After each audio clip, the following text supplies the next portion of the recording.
Hi everyone. Hi. Today, Erica is going to show you how to put together a grazing platter, and I'm here for moral support. Yes, and I might need moral support. I'm a little bit nervous, but I'm hoping I can make this grazing platter look really amazing. You put too much pressure on yourself.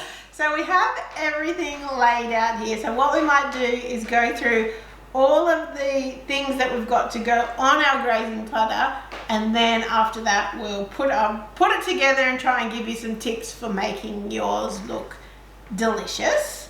So what have we got? So first of all, we've got you want to choose, I guess, your board. So we have this is the ones we usually use. This is just a small round wooden one, probably. That would be good for, you know, if it was just a couple of friends coming over for wine and you wanted to put a nice small one together, that one would work quite well. But if you were doing a big family gathering, you're going to want a bigger board. We've gone jumbo. This one's just from Kmart. I think it was $10.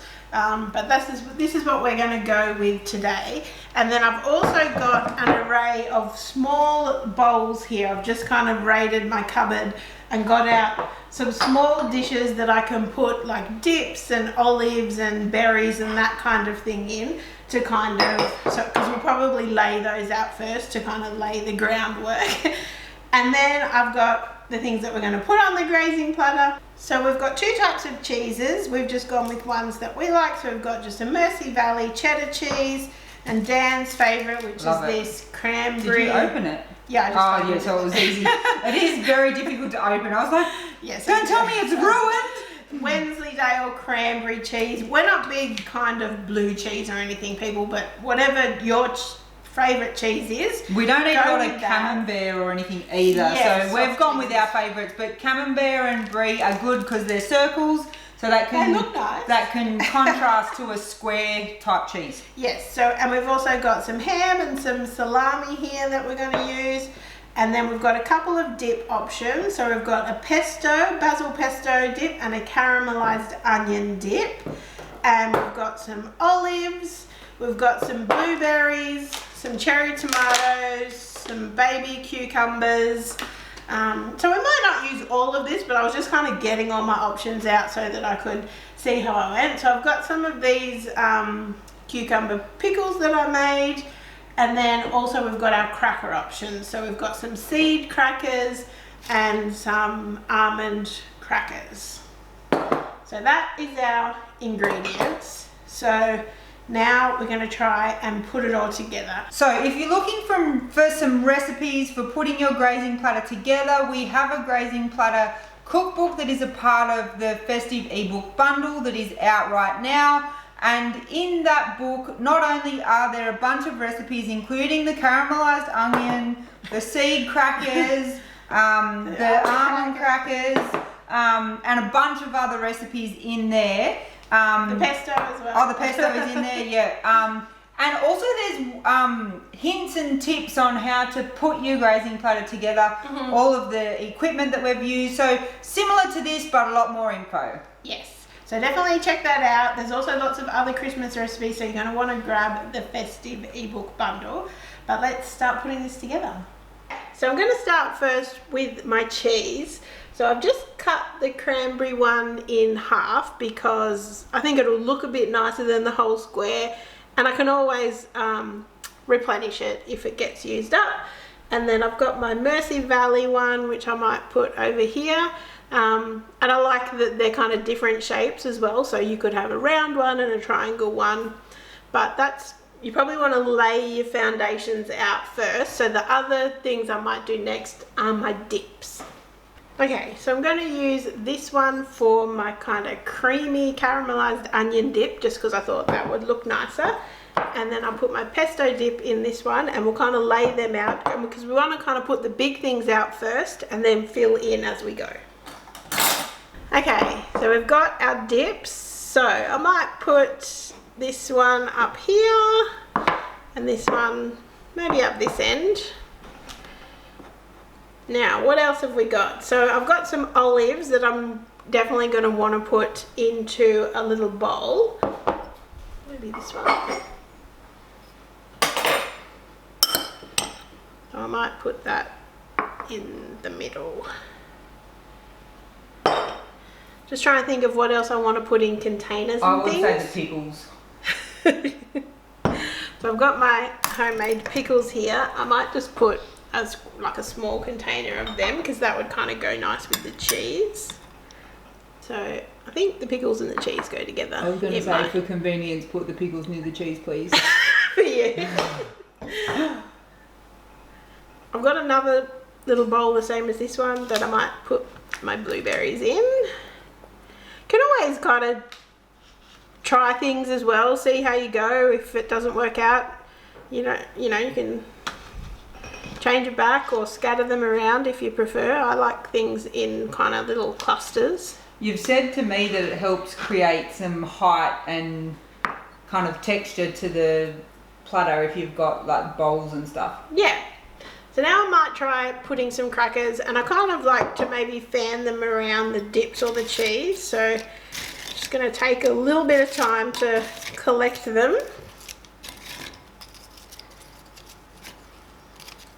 It's nice to have, you know, more than one type of cracker, I guess, like just for variation. You could do cheese crackers as well, or salami crackers. Yep. Okay, so that is the start with our crackers. So we can always add more on later, but we're just getting the lay of the land. So I might put some of the meat out now. So the ham, I kind of like it to look like, whoops. I think it looks nice, kind of folded. Looks tempting, like you just want to pick up a piece.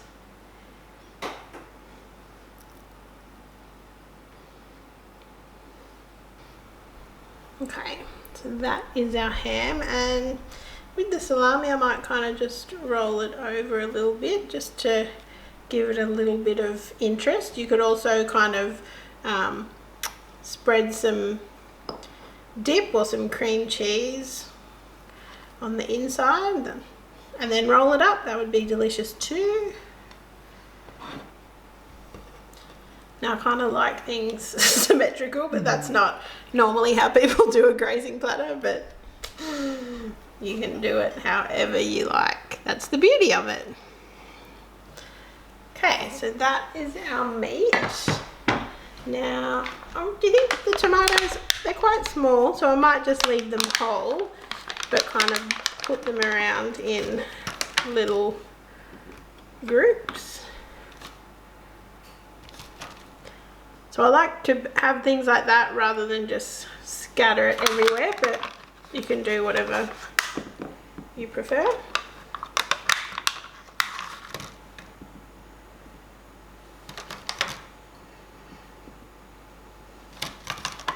Just reassessing what I've got here. So I might put this other piece of cheese here because there was kind of a triangle spot for it. And I might kind of slice these up a little bit. I've got the cucumbers. I might kind of slice them into quarters. They're good for the dip too. I like them with the dip. Okay, so I might put some of my cucumbers up here in this little spot. Okay, so I'll put our other cucumbers over here. How are we going, Dan? It looks really good. Now you just got to fill up a couple of the holes and you'll Yes. be... So I also have some salted macadamias. I forgot to get those out at the start, but I thought that's probably what I would want to kind of fill in a few little places. I've got this tiny little container. I wonder if it could just fit there with a couple of macadamias in it.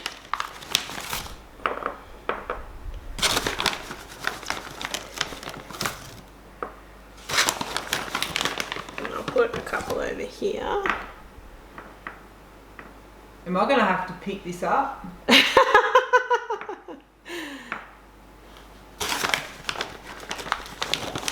Maybe a couple here. Try and fill up the empty space so that it looks like it's overflowing.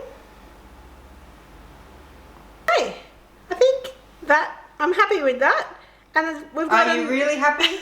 I'm happy enough.